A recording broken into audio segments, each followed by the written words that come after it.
Hello, welcome back to Seconds Out. My name is Ayman Khan. Here in my hotel with Johnny Nelson. Johnny, how you finding Birmingham? I'm good, man. It takes an hour and a half to get here from Sheffield. It's actually right in the middle. I think London, it takes it's 100 miles from London, 71 miles from my house, so it's pretty cool, good little spot. Second city for a reason. Joshua Buatsi takes on Pavel Stepien this weekend.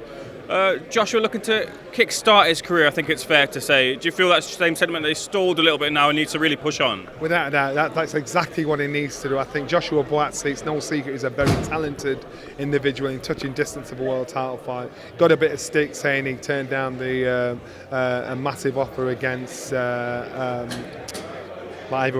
Bivol, and so. But I think that's garbage. I think it's absolute garbage. If you want to fight for a world title and you want to win a world title, you make sure every fight you're prepared for it well. If he's not been out of the ring, if he's not got the consistency to physically prepare himself for it, I wouldn't have done it. So when people are saying like he pulled out of the fight, I don't believe that. I believe what he did was he believes he'll really win this fight. So therefore he wants to make sure everything's in his favour as well. Everything's prepared right, so you go in there confidently. It's not about I'll take a chance. He's too big a commodity to take that chance. No, I've got to do it right. I've got to do myself justice. Best move he ever did was going to Virgil Hunter. Virgil Hunter, I'd rate him as one of the modern day top trainers out there. He lived the life. He takes no nonsense with it. And fighters from the UK and I've gone to visit him, but Virgil wants you to live the life. So even when you're not fighting, he wants you to train. He wants you to be teaching you. And this is what I rate about Buatsi, doing that, making that commitment. I think we're three, maybe 4 fights into that union of the two of them. So if that is the case, I think we will now see the benefits of what Virgil has installed on Buatsi.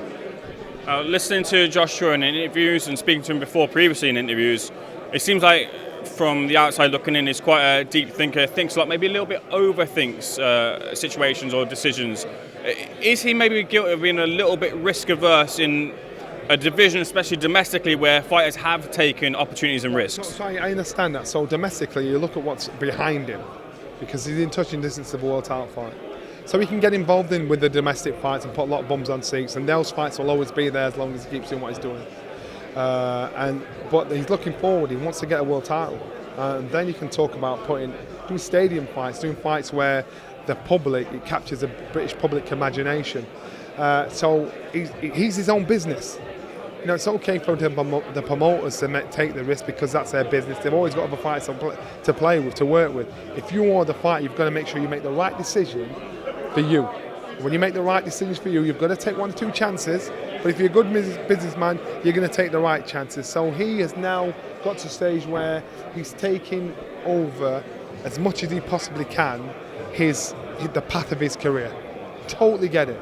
It's a modern way of thinking. That's what you've got to do. You can't leave it to your manager and promoter to say, "Oh, I've got your fight next week. Oh, well, we're going to do this. We're going to." He's involved. So some decisions that he might take in regards to his career, you and I may not understand it, but he's doing what's best for his career. You can't say he doesn't want to take the risk, because stepping in the ring is a risky thing to do anyway. So you've got to think, you know what, he's making the right move. Destined to fight Dan Aziz, you feel, if he gets through Stepien? That'll fight down the line, but I wouldn't do it next.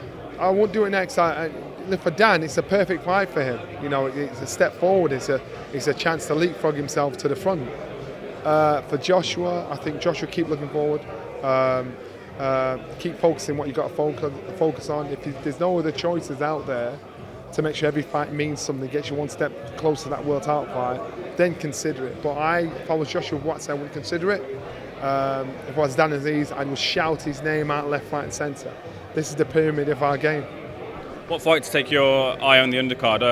Specifically as well, Lauren Price looking to make a bit of history, as is Kirsty Babington too. Yeah. So Lauren Price obviously boxed for the British title at first, and you got to remember, Lauren Price, she beat Savannah Marshall in the amateurs. So Lauren Price is a talented fighter, and I think at this stage in her career, she's going to make history. She's going to make progress. She's going to get results. I think it's a good fight. I think that fight, I am really looking forward to it. Casey Benjamin, Shaq Peters, West Midlands talent. It feels like the West Midlands is getting a little bit of resurrection in terms of the talent coming through. Ben Whittaker as well. What have you made the West Midlands scene of there being not a lot of talent right now, and maybe a few little seeds sprouting? It's been there, but unfortunately, it's not very often we put big shows on in this area. And to me, as I said earlier on, they're in the middle. From London to here, from Yorkshire to here, it's easy to get here, and there are venues, there are setups, so all they need is that superstar like a Ben or something like to say, right now, let's get the fights on here. And so now these things can happen. It's a chance to showcase who's out there. Away from this card, just a couple of questions for you. Look, Smith versus Eubank Jr. 2 got announced. I just wonder, how far is Chris Eubank Jr.'s back up against the wall to really get the victory? Where does he stand if he does lose the fight, the rematch? No, his back is massively up against the wall, and I rate him for how he handled the eye of the storm. He had to sit there and he had to go through that conversation. He had to answer the questions about, you said you were going to do this, you said you were going to do that. And I rated him in the gloves are off. I thought, you know what, good on you. I've got to give it you. Because most people, they wouldn't have handled it the way he handled it. And even though he lost, it got to the point like Liam Smith was waiting for him and needed him more than the other way around. I think if Eubank loses, there's still fights out there from Conor Benn. That fight's always there for him. If he loses, it's about face. I think world title fight ambitions have gone. But big money bums on seats fights like a Conor Benn fight are they're around for him. I think I'm glad the fight's finally happening. I'm glad, regardless of why it has or hasn't, we're in that position. But it'd be a good fight. There was an infamous moment where an Ingle gym native like yourself, Nassim Hamid, said, which camera do I need to look into to tell Chris Eubank Jr. and such? If he doesn't win the fight, are we at that point where we say with Chris Eubank Jr., look, he's lost against George Groves, Billy Joe Saunders, then potentially against Liam Smith again, he's not going to be or get to that level, or is that already understood? That's already understood, and I think, and Chris is in a position where, even though he says I'm not a bad guy, he's happy to play the bad guy if that's what you want to paint him as. And as I said, if he loses, they are more business fights than world title ambitions. He's a name. A fight with him and Conor Benn can happen, and people will still watch it. And so, but the options are getting smaller and smaller. So there's a lot on the line here. But I wouldn't write him off. But there's a lot on the line, and if he loses again at this level, when it comes to world title ambitions, he's got to realistically stop talking about that. Look for the big name fights, the superstar, shining fights. Mentioning Conor Benn, a lot of talk about him right now. The latest development is that I believe people aren't allowed to spar with Conor Benn, but there are license holders who are sparring with Conor Benn, which maybe is to detriment to them. What do you make of that situation and affecting other fighters, I guess, now? Well, I don't quite get that. I understand him being banned from the sport. I understand because that is the situation. But if a fighter's been banned from the sport, are you saying he can't train with anybody? Are you saying he can't be around anybody? Take your ban. Fight all the way through, because if you take your ban, you're out for a year, maybe 2 years. You still want to be at least gym fresh. Still keep your finger in it. I think stopping people from sparring with it or advising them they can't spar is not fair. To put a ban on him from performing publicly, I get that. I totally get that. But to stop him from working his craft, from training, from sharpening himself up for when his ban's over, I don't think that's fair. So they're basically saying you've got to sit on ice. You can't do anything to do with boxing until you've taken your ban. Your ban is over. I don't agree. At all. There's an article that ruffled a few feathers written by Thomas Hauser the other day, essentially stating that the best thing for Joshua, the best course of action for him is to step away from the sport and not take any further punishment. Do you share to any degree Thomas Hauser's sentiments about that? It's very hard if you're a fighter or ex-fighter to listen to someone that's never fought, especially at that level, for them to come out with such opinions. So it's very hard to respect it, and I respect Thomas Hauser. But it's very hard to even give it the air. I think I hope I understand what Thomas is trying to say, and he's looking at it from a layman's point of view.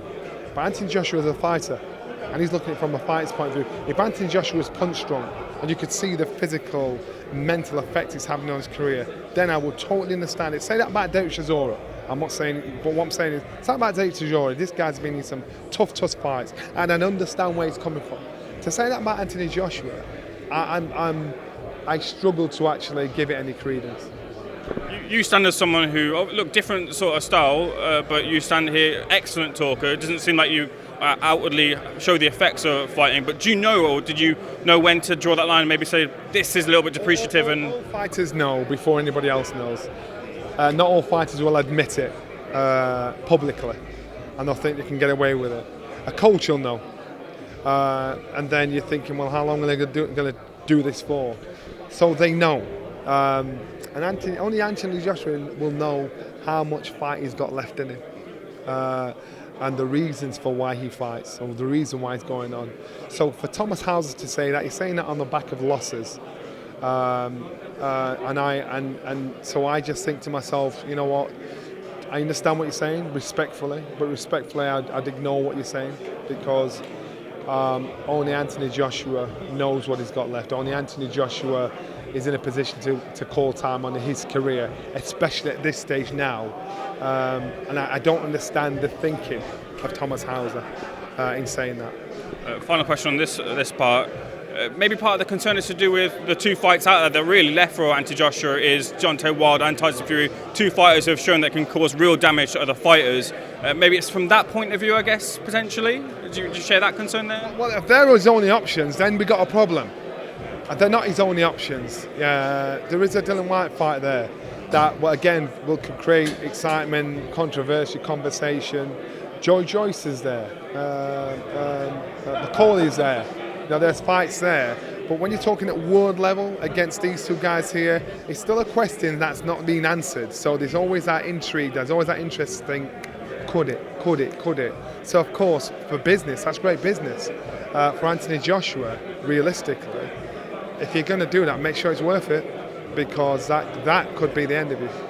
My final question to you is, Mike Tyson said the other day, like, in this day and age, it's not good enough to be a fighter. You have to entertain. You can't, his words were, stink up the joint. Because in MMA, if you do that, you've got the boot. Is that fair in this day and age? Is boxing open to all styles, or do you have to entertain now? Boxing's open to everybody. But if you want to put bums on seats and you want promoters to put you on, you want people to come and watch you, you've got to be your own business. You've got to create your own business. It's a business. And the only people that were making money out of the business were the promoters and the managers, and not the fighters. And how many times have you seen fighters get in and the promoter walks away with, at the end of his career, with more than he has? So boxers now have to think like Joshua Buatsi and thinking, I've got to take control of my business. I am my business, and I'm going to get slagged off, I'm going to get criticised, I'm going to get judged for my decisions. Be your own business. And I've been saying this from time. Our fighters could look at the YouTubers, they've created their own business. These YouTubers are getting paid more than fighters that have boxed since 5 years old. They understand the business. We've got to move with the times, otherwise we're going to be left in the dark ages. Johnny, good conversation. Thanks for speaking to SecondsOut, sir. Much appreciated. Cheers.